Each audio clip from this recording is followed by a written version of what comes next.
today.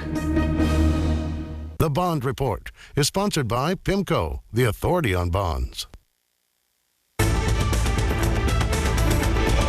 Back to Squawk. Yes, we have jobless claims in front of tomorrow's big report, and the survey in 3, 2, 1 now says that jobless claims last week reported at 529,000. Well, they revised slightly to 530.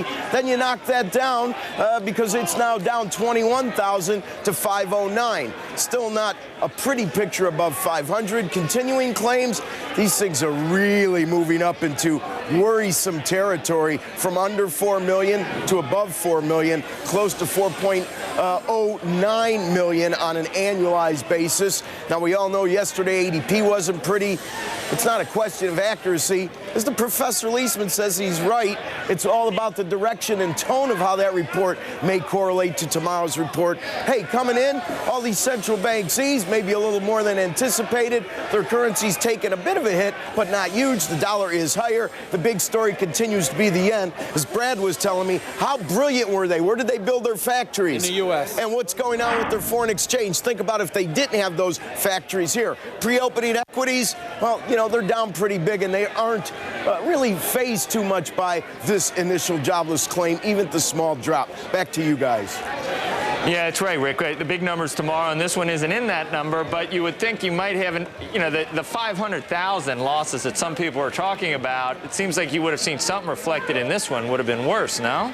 Yeah, and you know what? Everybody makes good points. The labor force is bigger and all of that. But at the end of the day, I still contend that jobs, hey, giving people 4.5% interest rates when they can't afford their house seems a little senseless. Don't charge them any interest at all. If you can't afford it, you can't afford it. No. Liesman was just here, and once again, he thinks that you are so off base on Of course he does. And all his off-base comments the last month and a half sure put us in a very nice spot. Don't you feel optimistic about where we are right now? Rick, what he said was the government is only setting prices on things that normally would regulate themselves to more normal. Right, and what's normal? What's normal? There's the harbinger. Rick, I'll tell you what's normal, okay? What's normal? Rick, first of all... You've never traded, Steve. You know what normal is? Normal is what the market is. Rick, hold on. Rick, first of all, you need to discount what Joe Stir It Up okay, I can do that. Let's do a rewind. Let's do one of our famous rewinds. Again, all right. Okay, let's start again. We're starting over. All I was pointing out was I went back and I looked at the 10-year versus the 30-year mortgage over the last 15 or 16 years. Yeah. The average spread is 168 basis points, okay? Right. What is it right now, Rick? No, let's rephrase it. Answer the question. First of all, I don't like your premise. Take out the last 6 years and what do you have? I didn't do that, Rick, but I can do that for you. In any event, I got the chart. If you guys have it in the back there, you could roll it up. There we go. There's the mortgage spread. See, Santelli? If I take out the last 6 years, Rick, it's still bizarre, okay? It's still ridiculous. So, you're right, Steve. Joe, you're not helping anybody. You're not helping Rick, and you're not helping me. Okay. So, Rick, if I go back, it's 168 base points. If I were to do that right now and put that 168 on the 10-year, what do I got? I got a 10-year at 250. I'm going to add 150. I got about 4.25, right? Okay? So all the government would be doing by putting out a 4.5% or a bid on the 4%, which would create a 4.5% retail mortgage, would be doing what the market has typically done for itself. And just to pop your Ayn Randy and this is a free market economy bubble, let me just point out to you that the government has provided tax incentives for home ownership for almost ever. So it's not exactly the free market you'd love it to be in any event. No, but okay. I love your point that you're looking at market history to, in the future, usurp the market and make it a pegged rate by the government. Gee, that makes a whole lot of sense to me.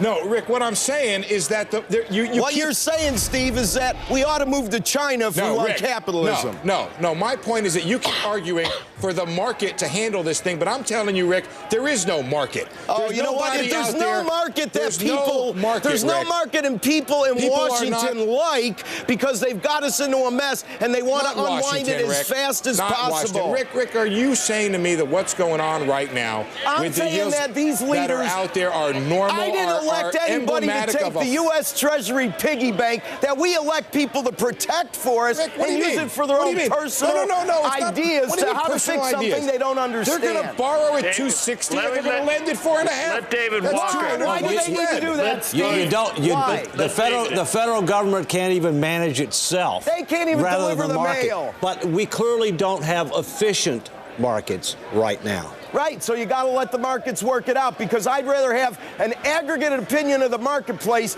come out with what it tries to transparently price discover than somebody thinking they're smarter than all that and peg it.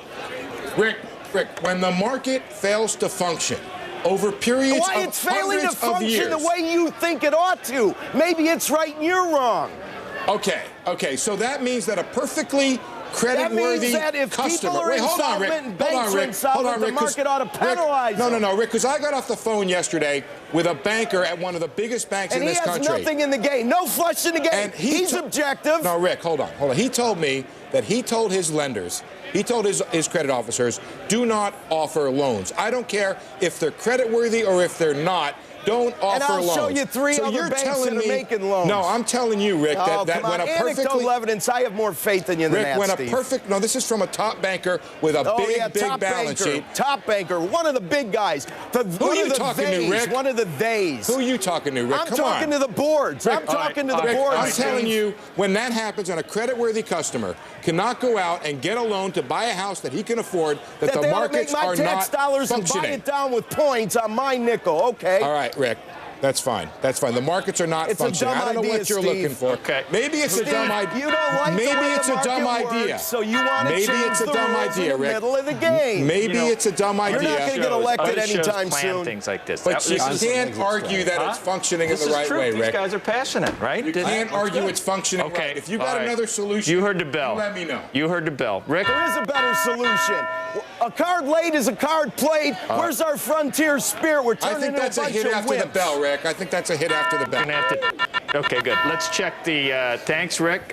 When he does that, When he turns away around and walks. dismissively. Yeah, turns away dismissively. Penalty points. Let's check the reaction at the CME Group in Chicago. Jim Urio. I think we're checking your reaction to the unemployment claims, Jim, or you can react to Rick and There's so much to pick from, really. to Rick and Steve. I love that. That's not planned. Who's right, Jim? Who's right, Jim? Well, it's Chicago versus New York. I think Rick's right. I think it's just delaying the inevitable when we do this. We have to look at the fact that we had a 25-year boom. There's no way we're going to stop this big bust. Everything they throw at it, nothing seems to stick so far. It seems like a nice idea. I just don't think it's really going to work. I think the market should get things. Yeah. And you say, but if we're gonna slam into a brick wall, Jim, don't you want to at least have an airbag? If well, I want nothing else. No, but I want to get it over with. We're slamming in the. Let's die a quick.